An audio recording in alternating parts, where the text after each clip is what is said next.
Assalamualaikum warahmatullahi wabarakatuh. Yang terhormat, Bapak Abdul Aziz, SPSI MPSI selaku dosen pengampu mata kuliah Pendidikan Agama Islam. Kami dari kelompok 5 akan memaparkan materi terkait fikih ibadah.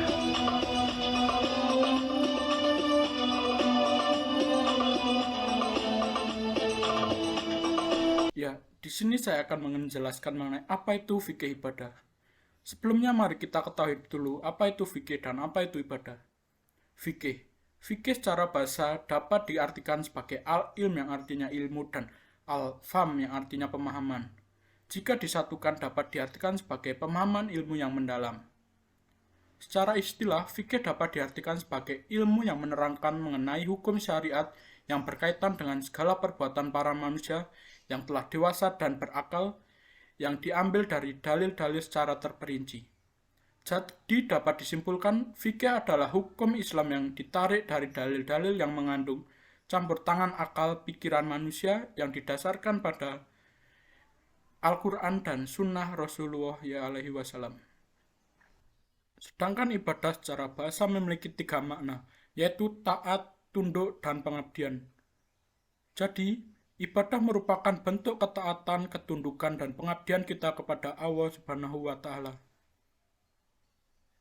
Jadi, secara umum ibadah adalah segala perbuatan orang muslim yang halal dilaksanakan dengan niat sesuai dengan tata cara yang telah ditetapkan oleh Rasulullah SAW seperti toharoh, sholat, zakat, saum, haji, kurban, akikah, dan sebagainya. Setelah mengetahui pengertian masing-masing di atas, jika keduanya digabungkan, maka fikih ibadah dapat diartikan sebagai ilmu yang menjelaskan mengenai dasar-dasar hukum syariat, khususnya dalam melaksanakan ibadah yang meliputi toharoh, sholat, zakat, saum, haji, kurban, akikah, dan sebagainya, yang itu semua ditujukan sebagai bentuk rasa ketaatan kita kepada Allah dengan harapan mendapatkan ridhonya.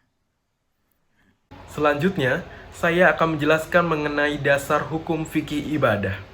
Ibadah adalah cinta dan ketundukan yang sempurna, sesuai dengan firman Allah Subhanahu wa Ta'ala, A'udzubillahi minasyaitonirrajim, Bismillahirrahmanirrahim. Wa ma khalaqtul jinna wal insa illa liya'budun, yang artinya, dan aku tidak menciptakan jin dan manusia melainkan supaya mereka menyembahku. Quran Surat Al-Zariyat ayat 56. Demikian pula firman Allah dalam Quran Surat Al-Baqarah ayat 21 yang artinya, hai manusia, sembahlah Tuhanmu yang telah menciptakanmu dan orang-orang yang sebelummu agar kamu bertakwa. Adapun dasar ilmu fikih ibadah yakni Al-Quran dan As-Sunnah Al-Maqbulah. As-Sunnah Al-Maqbulah artinya sunnah yang dapat diterima. Dalam kajian hadis, Sunnah Al-Maqbulah dibagi menjadi 2, yaitu hadis sahih dan hadis hasan. Hal ini disandarkan pada hadis berikut, bahwa Rasulullah SAW bersabda, aku meninggalkan untukmu 2 perkara, kamu tidak akan tersesat jika berpegang pada keduanya, yakni kitab Allah Al-Quran dan sunnah Nabi. Hadis riwayat Malik, Al-Hakim, Al-Baihaqi, Ibnu Nasr, dan Ibnu Hazm. 3 prinsip-prinsip dalam ibadah. Yang pertama, niat lillahi ta'ala. Ketika kita beribadah, pastinya kita wajib mengarahkan segala niat kita hanya untuk Allah Subhanahu wa Ta'ala. Yang kedua, pastinya ikhlas. Ikhlas di sini berarti menjalankan ibadah dengan setulus hati, dengan hati yang bersih, dan tanpa meminta imbalan apapun. Kemudian yang ketiga, yaitu tanpa perantara.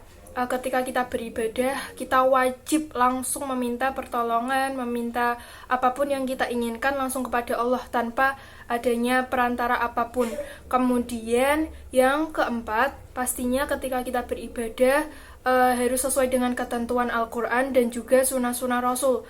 Ketika kita beribadah, pastinya kita memiliki acuan atau landasan, yakni Al-Quran sebagai kitab suci kita dan juga sunnah-sunnah Rasul. Kemudian yang kelima, seimbang antara dunia dan akhirat, karena kedua-duanya itu penting bagi kita, di mana dunia sebagai perantara ketika nanti kita menjalani kehidupan di akhirat. Yang terakhir, ya, ini tidak berlebih-lebihan. Dalam beribadah kita diharamkan untuk melakukan ibadah secara berlebih-lebihan. Selanjutnya yang keempat ada ruang lingkup fikih ibadah.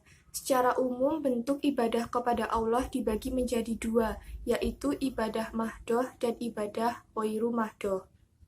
Ibadah mahdoh. Ibadah mahdoh adalah ibadah yang perintah dan larangannya sudah jelas secara zahir dan tidak memerlukan penambahan atau pengurangan. Ibadah ini ditetapkan oleh dalil-dalil yang kuat, misalnya perintah sholat, zakat, puasa, ibadah haji, dan bersuci dari hadas kecil dan besar. Sholat. Sholat merupakan salah satu perbuatan yang dimulai dari takbiratul ihram dan diakhiri dengan salam sesuai dengan syarat-syarat tertentu. Sholat ini diwajibkan bagi setiap umat Islam karena barang siapa yang mendirikan sholat, maka ia menegakkan agama, dan barang siapa yang meninggalkan sholat, maka ia akan merobohkan agama. Zakat. Secara bahasa, zakat artinya membersihkan, sedangkan secara istilah agama Islam adalah kadar harta tertentu yang diberikan kepada yang berhak menerima dengan beberapa syarat tertentu. Zakat adalah sebuah ibadah yang menuntut keridhaan umat Islam untuk mengeluarkan sebagian hartanya sesuai dengan ketentuan yang ditetapkan. Puasa. Secara bahasa, puasa adalah menahan dari segala sesuatu, dari makan, minum, nafsu, dan lain sebagainya. Secara istilah yaitu menahan diri dari segala sesuatu yang membatalkannya mulai dari terbitnya fajar sampai terbenamnya matahari dengan niat dan beberapa syarat. Puasa adalah tindakan sukarela dengan berpantang dari makanan, minuman, atau keduanya, dan perbuatan buruk dan segala sesuatu yang membatalkan puasa untuk periode waktu tertentu. Haji. Haji asal maknanya adalah menyengaja sesuatu, sedangkan menurut syarak adalah sengaja mengunjungi Baitullah untuk melakukan beberapa amal ibadah dengan syarat-syarat tertentu. Taharah atau bersuci. Taharah secara bahasa adalah bersih dari kotoran, sedangkan menurut istilah adalah menghilangkan hadas, najis, atau perbuatan yang searti dengan keduanya, seperti mandi, wudhu, dan tayamum. Kemudian yang kedua ada ibadah ghairu mahdoh. Ibadah ghairu mahdoh adalah ibadah yang cara pelaksanaannya dapat direkayasa oleh manusia, artinya bentuknya dapat beragam dan mengikuti situasi dan kondisi, tetapi substansi ibadahnya tetap terjaga. Misalnya, perintah melaksanakan perdagangan dengan cara yang halal dan bersih, larangan perdagangan yang mengandung unsur penipuan, dan sebagainya. Selanjutnya, saya akan menjelaskan tentang hakikat dan tujuan ibadah. Yang pertama, hakikat ibadah. Ibadah merupakan hubungan dari hati dengan yang dicintai, menuangkan isi hati, dan kemudian tenggelam dalam merasakan keasyikan sampai kepada puncak kecintaan kepada Allah Subhanahu wa Ta'ala. Setiap kecintaan yang bersifat sempurna terhadap selain Allah Subhanahu wa Ta'ala adalah batil atau tidak berfaedah.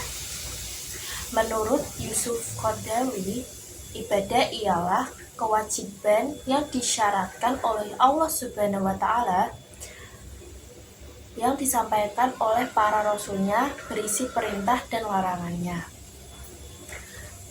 Keadaan sadar dan menguasai diri pada manusia itulah hakikat ibadah atau agama. Melalui ibadah kepada Allah, hidup manusia dapat terkontrol. Dimanapun dan dengan keadaan apapun, manusia dituntut untuk selalu dalam keadaan sadar sebagai hamba Allah dan mampu menguasai dirinya, sehingga semuanya selalu dalam kontrol ilahi. Selanjutnya, adalah tujuan ibadah. Manusia diciptakan oleh Allah bukan sekedar untuk hidup di dunia dan kemudian mati tanpa penanggung-jawaban. Namun manusia diciptakan untuk diberi kewajiban ibadah untuk mencapai ketakwaannya terhadap Sang Pencipta. Terkandung pada firman Allah yang berbunyi, "Maka apakah kamu mengira bahwa sesungguhnya kami menciptakan kamu secara main-main saja, dan kamu tidak akan dikembalikan kepada kami karena Allah Maha mengetahui tentang keadaan manusia agar manusia terjaga hidupnya." Takwa diberi kewajiban ibadah. Jadi tujuan ibadah itu adalah untuk mencapai suatu ketakwaan umat manusia terhadap Allah Subhanahu wa Ta'ala untuk bertanggungjawaban di akhirat kelak atas tindakannya selama di dunia.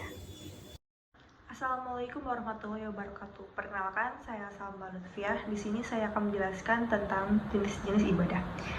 Jadi jenis-jenis ibadah ini diklasifikasikan atau dikategorikan menjadi 3, yaitu yang pertama ada bisa dilihat dari segi umum dan segi khusus. Segi umum dan segi khusus dibagi menjadi 2, yaitu ada ibadah khosoh dan ibadah ammah. Jadi ibadah khosoh ini contohnya seperti sholat, zakat, puasa, dan haji, yang dimana adalah hubungan vertikal antara manusia dengan Tuhannya. Lalu yang kedua ada ibadah ammah, dimana ibadah ammah ini adalah ibadah yang lebih ke perilaku baik manusia itu sendiri untuk menjalankan sebuah ibadah kepada Tuhannya, untuk memberikan kenyamanan untuk hidupnya. Lalu yang kedua ada dilihat dari segi kepentingan seseorang atau masyarakat, dibagi menjadi 2, yaitu ada ibadah wajib dan ibadah ijtimai. Di mana ibadah wajib ini adalah ibadah yang wajib dilakukan oleh orang, seperti sholat wajib 5 waktu dan ibadah Ramadan.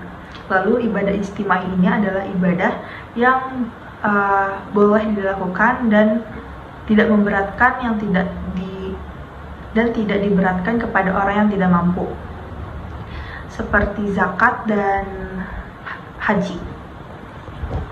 Lalu yang ketiga dilihat dari cara pelaksanaannya, di mana cara pelaksanaan ini dilihat menjadi 3. Yang pertama ada ibadah ruhiyah dan amiyah.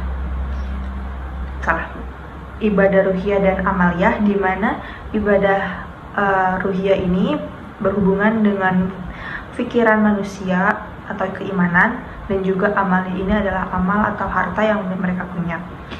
Jadi gabungan dari ibadah ruhiyah dan amaliyah ini seperti zakat, di mana ibadah ini dilakukan dengan memberikan sebagian hartanya kepada orang yang kurang mampu.